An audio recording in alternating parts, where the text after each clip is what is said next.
អាកាសយានដ្ឋានថ្មីអន្តរជាតិតេជោលំដាប់ថ្នាក់ 4F នឹងបើកឲ្យប្រតិបត្តិការជាផ្លូវការនៅខែកញ្ញានិងធ្វើពិធីសម្ពោធជាផ្លូវការនៅខែតុលាខាងមុខនេះនេះជាតិស្នាដៃខ្មែររសជាតិខ្មែរ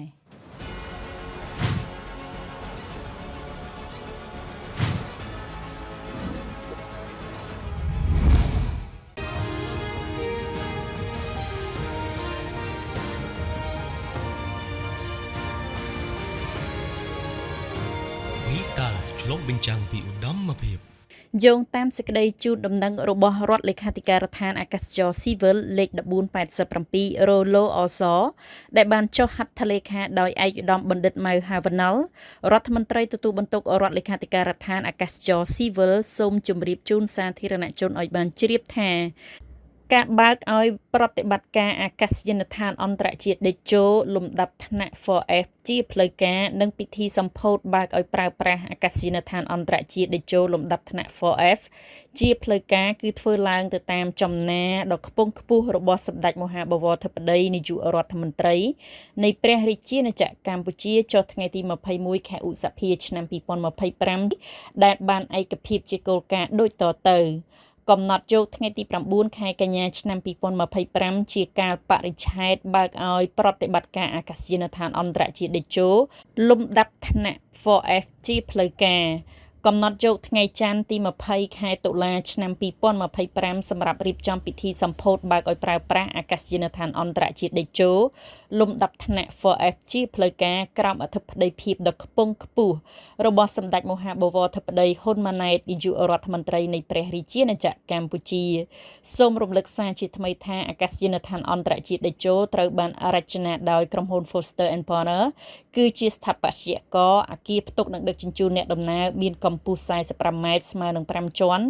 វានឹងក្លាយទៅជាអាកាសយានដ្ឋានធំជាងគេទី9នៅលើពិភពលោកប្រលានយន្តហោះអន្តរជាតិភ្នំពេញថ្មីឬអន្តរជាតិតេជោនាក្រុងតាខ្មៅនេះអភិវឌ្ឍលើផ្ទៃដី2600ហិកតាស្ថិតនៅចម្ងាយ20គីឡូម៉ែត្រពីភាគខាងត្បូងនៃរាជធានីភ្នំពេញប្រលានយន្តហោះអន្តរជាតិថ្មីជាប្រភេទ 4F ដែលមានសមត្ថភាពអាចឲ្យប្រភេទយន្តហោះធុនយក្សដូចជា Airbus A380-800 និង Boeing 747-800 អាចចុះចតបានប្រលានយន្តហោះនេះសាងសង់បែងចែកជា3ដំណាក់កាលទី1បញ្ចប់នៅឆ្នាំ2025នេះដោយចំណាយទឹកប្រាក់ $1.5000 លានមិនគិតតម្លៃដីអាចទទួលអ្នកដំណើរបាន13លានអ្នកក្នុងមួយឆ្នាំដំណាក់កាលទី2បញ្ចប់នៅឆ្នាំ2030គឺអាចទទួលអ្នកដំណើរបាន30លានអ្នកក្នុងមួយឆ្នាំនិងដំណាក់កាលទី3នឹងបញ្ចប់នៅឆ្នាំ2050អាចទទួលអ្នកដំណើរបាន50លានអ្នកក្នុងមួយឆ្នាំទន្ទឹមនឹងនេះដែរប្រសិទ្ធបើគ្មានអ្វីប្រែប្រួលនោះទេប្រលានយន្តហោះពោធិ៍ចិនតុងនឹងត្រូវផ្អាកដំណើរការទាំងស្រុងចាប់ពីម៉ោង 00 នាទីយប់ឈានចូលដល់ថ្ងៃទី10ខែកក្កដាឆ្នាំ2025នេះដោយបដូរទៅកាន់អាកាសយានដ្ឋានអន្តរជាតិតេជោថ្មីហើយជើងហោះហើរចុងក្រោយគេបង្អស់ជាប្រវត្តិសាស្ត្រមុននឹងបិទដំណើរការប្រលានយន្តហោះពោធិ៍ចិនតុងគឺជាជើងហោះហើរ Korea Air សូមបញ្ជាក់ថាក្រោយពីដំណើរការជិត70ឆ្នាំប្រលានយន្តហោះពោធិ៍ចិនតុងនឹងត្រូវបិទដំណើរការទាំងស្រុងនៅខែកក្កដាខាងមុខនេះដែលប្រលានយន្តហោះនេះបានសាងសង់ឡើងអំឡុងឆ្នាំ1956និងសម្ពោធដោយប្រើប្រាស់ជាផ្លូវការនៅឆ្នាំ1959ដោយក្រុមហ៊ុនបារាំងដោយបានចំណាយថវិកាសរុបចំនួន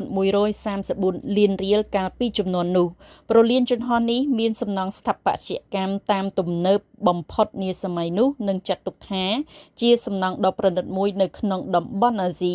កន្លងទៅសម្ដេចធិបតីនាយករដ្ឋមន្ត្រីក៏ធ្លាប់បានគូសបញ្ជាក់យ៉ាងច្បាស់ពីគោលការណ៍ចំនួន3ក្នុងការគ្រប់គ្រងចាត់ចែងប្រលានយន្តហោះពោធិ៍ចិនតុងទៅថ្ងៃអនាគតខណៈដែលសម្ដេចបានបញ្ជាក់ទៀតថាគ្មានការលក់ឬក៏ដោះដូរប្រលានយន្តហោះពោធិ៍ចិនតុងនោះទេ